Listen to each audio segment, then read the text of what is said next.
तुमसे नाराज होने के बाद मैं वापस क्यों आई हूँ, यही ना? उस दिन तो तुम किसी सीक्रेट ऑपरेशन में थे, ये मुझे नहीं पता था। वो सब एक नाटक कर छोड़ो रहे ना, हैं। आज क्या टेंशन है तुमको? फिर कोई ऑपरेशन चल रहा है क्या? ड्यूटी छोड़कर तुम पुलिस वालों को कोई काम नहीं है क्या?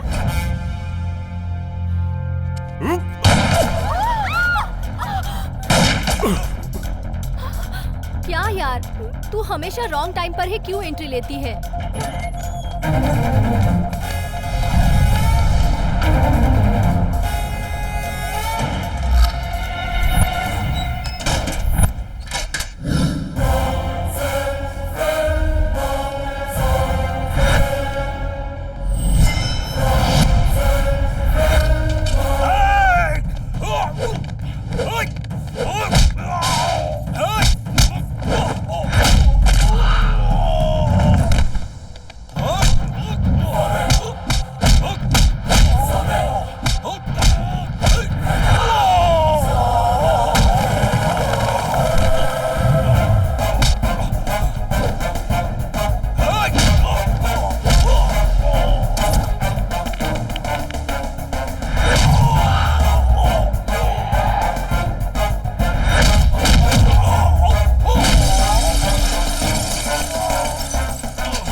क्या हुआ? आप इतने टेंशन में क्यों लग रहे हैं? मैं? नहीं, ऐसा कुछ नहीं है। नो सर, आप कुछ भी कहिए, आपका चेहरा देखकर सब पता चल जाता है। इस वक्त आप टेंशन में हैं। जब आपने चाचा को फोन किया था तब उन्होंने भी पूछा था ना कि आप टेंशन में हैं। पूछा था? हाँ। याद नहीं आ रहा है। अरे भरत बेटा, क्या हुआ?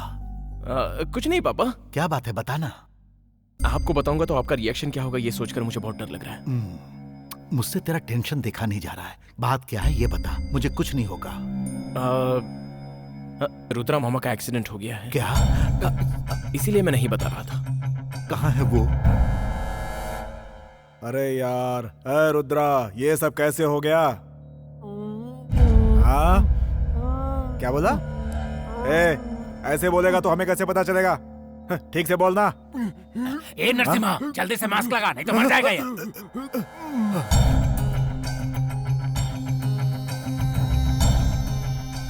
पापा आ चुके हैं। ओके। रेडी? कितनी अच्छी डील चल रही थी, ये सब कैसे हो गया भाई? नरसिम्हा, डील की बात अभी रहने दो, पहले इसकी फैमिली को खबर पहुंचा दो। ठीक है सर। आप दोनों लोगों को डॉक्टर ने बुलाया है। हाँ आ रहे हैं, चलो। हाँ शुरू हो जाओ। देखिए भाई, हमसे जो बन पड़ा वो हमने कर दिया, आगे सब कुछ अब ऊपर वाले के हाथ में है। नमस्कार जी। नमस्ते। कौन है ये लोग? ये रुद्रा मामा के बच्चे हैं। हमारे पापा काशी से आने के बाद वो आपसे मिलने के लिए आ रहे थे, लेकिन आधे रास्ते में उनको ये प्रॉब्लम हो गई। उनकी अंतिम इच्छा है कि वो आपसे एक बार मिल ले। सर यहाँ बैठकर इंतजार कीजिए। हाँ ठीक है। हमें इंतजार करना पसंद नहीं। डॉक्टर से कहो मिनिस्टर साहब आए हुए हैं। जी सर, कहता हूँ। हाँ।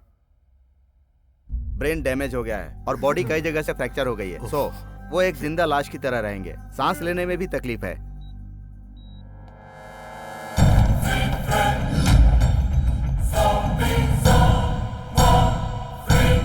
मैं पुलिस हूं ये सुनते ही तेरा ये हाल हो गया। और मैं ही कृष्णा प्रसाद जी का बेटा हूं ये जान लेगा तो तेरा क्या हाल होगा। उधर देख पापा जी।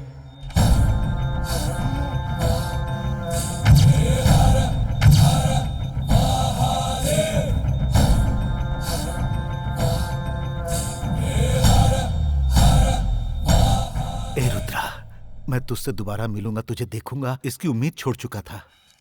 पापा जी, इनके हाथ में एक चिट्ठी है। हाँ, मैं जानता था आप मुझे देखने जरूर आएंगे। मुझसे ये नरक की जिंदगी और नहीं जी जा रही है। मेरी जिंदगी और ये मेरी जान आपकी ही दी हुई भीख है, और अब मौत भी भीख में आप ही दे दीजिए। पापा, इनकी आखिरी इच्छा पूरी करनी है। हाँ भैया, मेरे पापा अक्सर कहा करते थे, जब भी मेरी मौत आए कृष्णा भैया की गोद में ही आए। ऐसा ही होगा। इनकी आखिरी इच्छा है, ये काम आप अपने हाथों से कीजिए। मुझे इनकी तकलीफ देखी नहीं जा रही है। एक कैसी किस्मत है मेरी, जिसे अपने हाथों से पाला पोसा। आज उसे ही बेटा इसके कानों में नारायण श्लोक पढ़ दो। ठीक है, सुन ले अब ये नारायण श्लोक। ए, तू मौत के दरवाजे तक कैसे पहुंचा पता है? मेरे पापा से गद्दारी की इसलिए। अब तुझे जिन हाथों से उन्होंने रोटी खिलाई उन्हीं हाथों से आज तुझे मौत की सजा भी देंगे। इसीलिए पापा को मैं यहाँ लाया हूँ। पापा जी, हो गया। रुद्रा, तुम अपने कुल देवता को याद करो।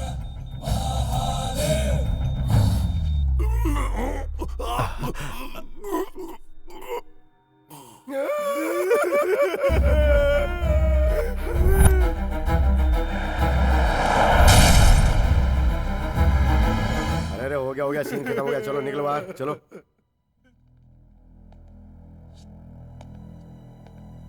ये क्या है नरसिम्हा, कब से इंतजार कर रहे हैं? ये सीएम लेवल का डॉक्टर है क्या? भैया हमें और कोई काम नहीं है क्या? जरूरत होगी तो बुला लेंगे, हम चलते हैं। हाँ।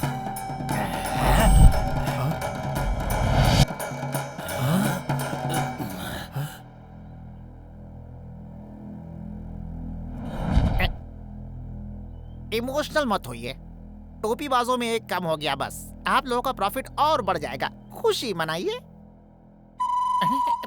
ए सामू, रामू कहाँ है? कल से मैंने भी उसे नहीं देखा। पता नहीं वो किसके पीछे कहाँ भटक रहा होगा। तू भी उससे कोई कम नहीं है। क्या सर, आपने जो कहा वही हुआ? मैंने कुछ कहा था क्या? आपकी जुबान पे जरूर तिल है। आप ही ने कहा था कि कुत्ते की मौत मरेगा, वैसा ही हुआ। कहा था क्या? भगवान के लिए आप अपनी जुबान से कह दीजिए कि मैं बहुत बड़ा डायरेक्टर बनूं। क्यों नहीं, जरूर बनोगे। Thank you sir, thank you sir. मैं आपके दर्द को समझ सकता हूँ, लेकिन क्या करे, जो होना था वो हो गया। अब इतनी बड़ी जमीन का सौदा बाकी है, करना तो पड़ेगा ही ना। हिम्मत से काम लीजिए। मैं जरा लैंड के काम से जा रहा हूँ, बाद में मिलता हूँ। 70 mm का जादू। बिहंगी जी। सर, नाम के आगे किडनी लगाइए, सुन के अच्छा लगता है। ठीक है, इसमें लैंड के डॉक्यूमेंट्स हैं। वो लोग इस वक्त जरा गम में हैं, रिलैक्स होने के बाद दे देना। ओके ओके, ला। और सुनिए, आपके लिए गुड न्यूज़ है। वो क्या है? हमारे फिल्म में आप हीरो तो हैं ही, मनमोहक रामिया आपकी हीरोइन फिक्स हो गई है।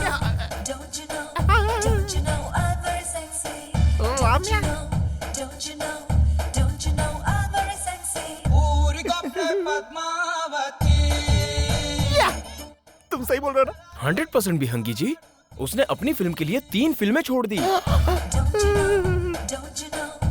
रामिया, तेरा मेरा मिलन होगा।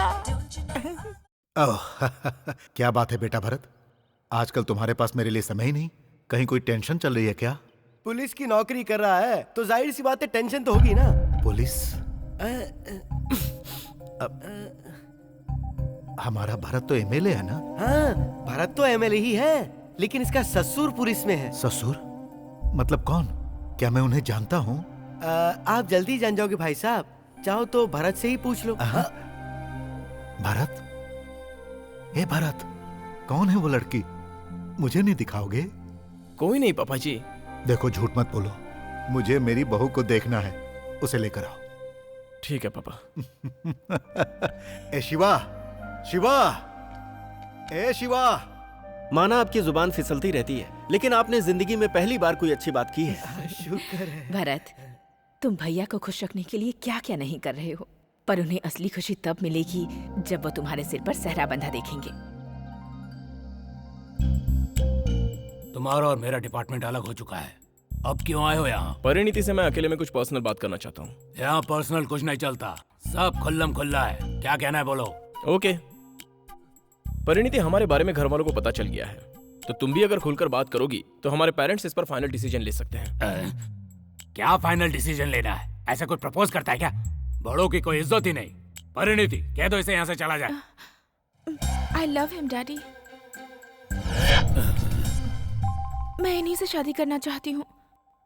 आपने ही कहा था ना डैडी कि आपको किसी और से पता चलने से बेहतर है कि हम दोनों ही आपको ये बात बताएं।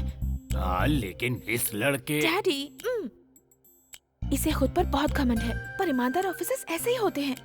इनको खुश करने के लिए थोड़ी तरफदारी करनी पड़ती है, पर एक बार शादी हो जाए फिर तो मेरी ही चलेगी। आइडिया तो बहुत अच्छा है, लेकिन शादी के बाद मिस फायर हो गया तो? घर में हमेशा मिसेज ही फायर करती है डैडी। ओके, मेरी लड़की को तुम पसंद हो इसीलिए मुझे मंजूर है, बट उससे पहले मुझे तुम्हारे फैमिली से मिलना है।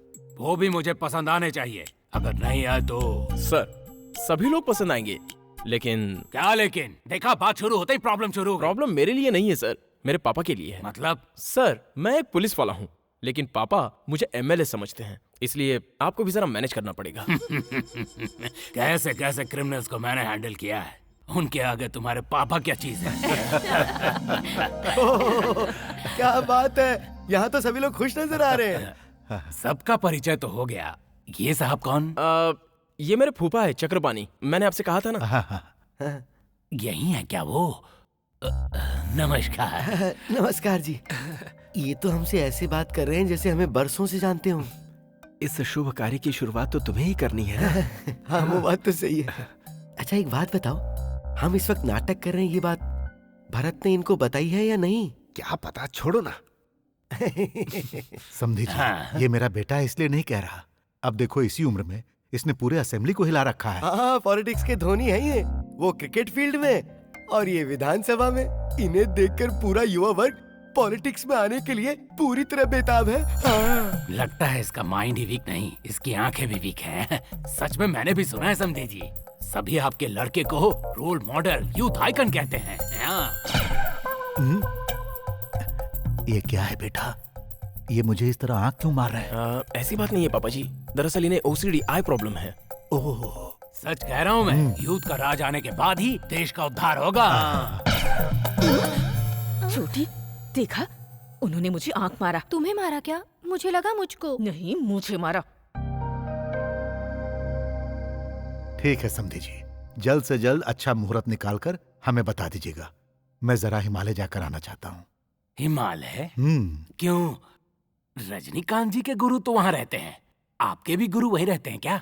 सिर्फ गुरु ही नहीं, भगवान। भाई साहब, भाई डॉक्टर राजकुमार जी की शूटिंग आजकल वहीं चल रही है। शादी का पहला निमंत्रण कार्ड मैं उन्हें ही देना चाहता हूँ। जी हाँ, हिमालय में ही उनका लंबा शूटिंग शेड्यूल है। ये सोच रहे हैं कि वो अब भी जिंदा है, ये क्या पूरी राज्य की जनता यही सोचती है। समझी जी, आप किस सोच में डूबे हैं? कुछ नहीं, जल्द से जल्द अच्छा मुहूर्त निकाल कर बताता हूँ। ठीक है, अच्छा अब चलता हूँ। नमस्ते। अरे खुश रहो बेटा, सदा खुश रहो। आप मेरे एमएलए दामाद का ठीक से ख्याल रखना। हाँ, ख्याल रखूंगा। अरे भैया, क्या है बोलो? इस रिश्ते को मना कर दो भैया। क्या कह रही हो? लड़की तो सुशील और सुंदर है। माना लड़की सुंदर और सुशील है, लेकिन उसके पिताजी ठीक नहीं है। आप- बात बात पर आंख मारते हैं। ओह अरे सुनो, उन्हें ओसीडी नाम की एक बीमारी है, ऐसा भरत ने बताया है। हाँ। देखा कैसे मैनेज किया मैंने? क्या हुआ?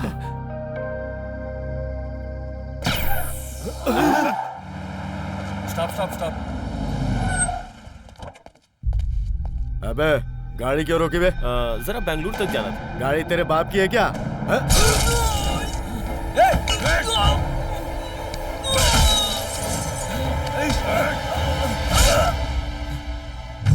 बड़े भाई, उस पुलिसिया से मिलने के लिए मैं खुद बेंगलोर आ रहा हूँ। नरसिम्हा से कहो कोई गेस्ट हाउस बुक कर ले।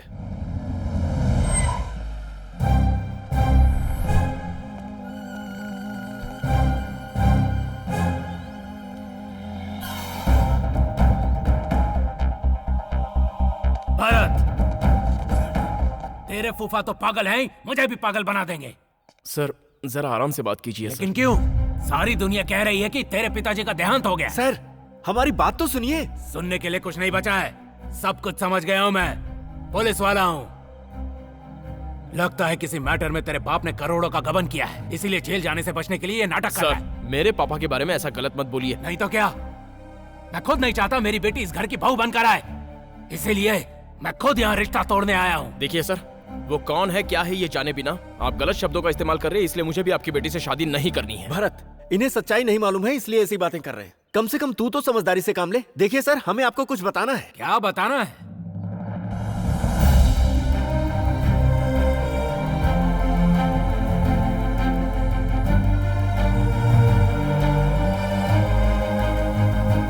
भारत, क्या हुआ बेटा? कोई टेंशन है क्या? समधी जी क्या हुआ? मैं आपसे बात करने के लिए आया हूँ। कहिए ना।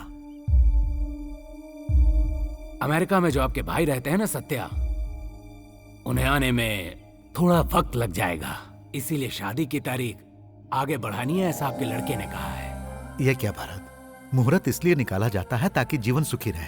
आशीर्वाद देने वाले कहीं भी रहे, कभी भी आए, आशीर्वाद तो देते ही हैं। मेरी बात मानो, शादी कर लो। जब सत्य आ जाएगा तो एक ग्रैंड रिसेप्शन रख लेंगे। ठीक है पापा। ठीक है ना समधी जी? आइए खाना खाते। भरत सर, तुम एक एफिशिएंट और ब्रेव ऑफिसर तो हो, ये मैं जानता हूँ, लेकिन तुम इतने अच्छे इंसान हो ये पता नहीं था। एक इंसान को बचाने के लिए पूरी फैमिली स्ट्रगल कर रही है, मतलब इस घर में अगर मेरी बेटी आती है तो वो बहुत किस्मत वाली है। God bless you my boy. नमस्ते भाई। अरे आप कितने वीक हो गए हैं। पर्सनल बातें करने नहीं आया मैं। वो कमीना पुलिस ऑफिसर कहाँ है ये बताओ। फिक्र करने की जरूरत नहीं है, वो काम हर हाल में होकर ही रहेगा। एक खास बात बतानी थी। एक सुपर लैंड की डीलिंग आई है। 250 एकड़ लैंड है वेल्लारी में। 1 एकड़ का 10 करोड़ देंगे तब भी नहीं मिलेगा। सामने वाले को पैसों की जरूरत है, इसीलिए 5 करोड़ पर एकड़ के हिसाब से देने को तैयार हो गया है। अगर आप हाँ कर दें तो हम लोग डीलिंग कंप्लीट कर दें। हाँ भाई, आप 10% कमीशन दे देंगे, वही बहुत होगा। सारे पेपर्स क्लियर हैं, जरा देख के बताओ। ठीक है भाई, अब चलते हैं। कलीम। हाँ भाई। इन लोगों को मेरी फीलिंग से ज्यादा करेंसी की भूख है। उस पुलिस वाले को हमें ही ढूंढना होगा।